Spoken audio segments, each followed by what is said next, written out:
SK네트워크스 자회사 SK매직이 수익성이 떨어지는 사업을 정리하고 신사업 확대에 나서며 내실을 다지고 있는 모양새입니다. 신사업을 통한 사업 분야 재정비가 향후 기업 공개를 추진하는 데 있어 유의미한 결과를 가져올 수 있을지에 대한 의문이 제기되고 있습니다. SK매직은 정수기, 비데, 공기청정기 등 가전제품을 일시불, 렌탈 등의 방식으로 판매하는 사업을 하고 있습니다. SK매직은 지난 2016년 SK네트워크스 자회사로 편입된 이후 4,700억 원가량의 매출을 무려 5년 만에 1조 원 이상으로 끌어올렸습니다. 이 같은 성장세에 힘입어 SK매직은 지난 2021년 IPO 성사를 연내 목표로 내걸었지만 오너리스크로 인해 무산됐습니다. 당시 최신원 전 SK네트워크스 회장이 회사 돈을 빼돌려 비자금을 조성한 혐의로 구속되면서 SK매직의 수건 사업이었던 IPO가 지연됐습니다. 다만 최신원 전 대표가 SK네트워크스 회장직에서 물러나면서 오너리스크는 해소된 상황입니다. 또한 지난해 SK매직은 수익성이 떨어지는 주방가전 사업을 중단하고 경동나비엔의 가스레인지와 전기레인지, 전기오븐 영업권을 넘기며 사업 구조 개편에 나섰습니다. SK매직이 사업 구조 개편에 나선 것은 렌탈 및 구독 서비스 시장 경쟁이 치열해져 이에 대비하기 위한 전략의 일환인 것으로 분석됩니다.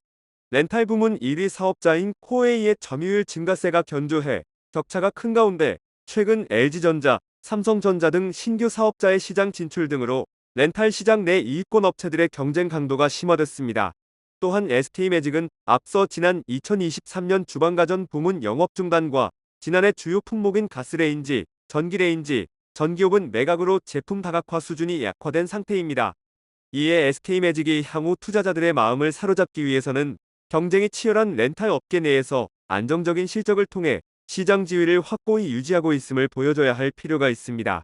한국신용평가는 향후 SK매직의 신제품 출시 등을 통한 시장 지위, 영업 경쟁력 및 개선된 이익 창출력 유지 여부 등에 대한 지속적인 모니터링이 필요한 상황이라며 제품 다각화, 수준 약화를 보완할 수 있는 렌탈 부문 제품 경쟁력 제고 여부에 대한 점검을 강화할 계획이라고 밝혔습니다.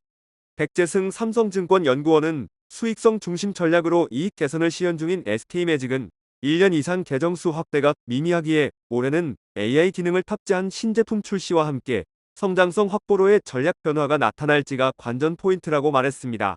SK매직은 AI 기술이 적용된 정수기, 공기청정기 등 주력 제품을 포함해 실버케어, 헬스케어, 펫케어 등 성장 가능성이 큰 사업을 중심으로 AI 웰니스 플랫폼 기업으로의 체질 전환을 꾀하고 있습니다. 회사 측은 신사업에 대해서는 지속적으로 연구하고 있는 단계이며 올해 안으로 신사업과 관련된 신제품을 출시할 계획이라고 밝혔습니다. 다만 아직은 신사업과 관련된 이렇다 할 결과물이 나오지 않은 상황이기 때문에 당분간 IPO는 쉽지 않을 것으로 보입니다.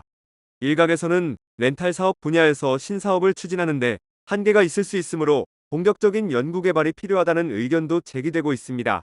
황용식 세종대 경영학과 교수는 IPO 시장에 불신이 많기 때문에 투자자들은 단순히 실적이나 재무구조 등과 관련한 장밋빛 청사진을 제시하는 것만으로는 혹하지 않을 것이라며 단기순이익이나 전체적인 실적을 통해 계속 긍정적인 신호를 보여줘야 한다고 말했습니다.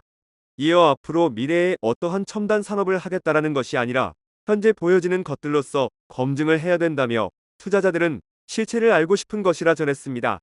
다만 렌탈 사업 내에서 신사업을 추진하는 것은 제한적일 수 있다고 덧붙였습니다. 이은희 인하대 소비자학과 교수는 소비자가 유용하다고 느낄 만큼 치열한 R&D를 통해 SK매직만의 특장점이 있는 제품을 만들어야 한다고 조언했습니다.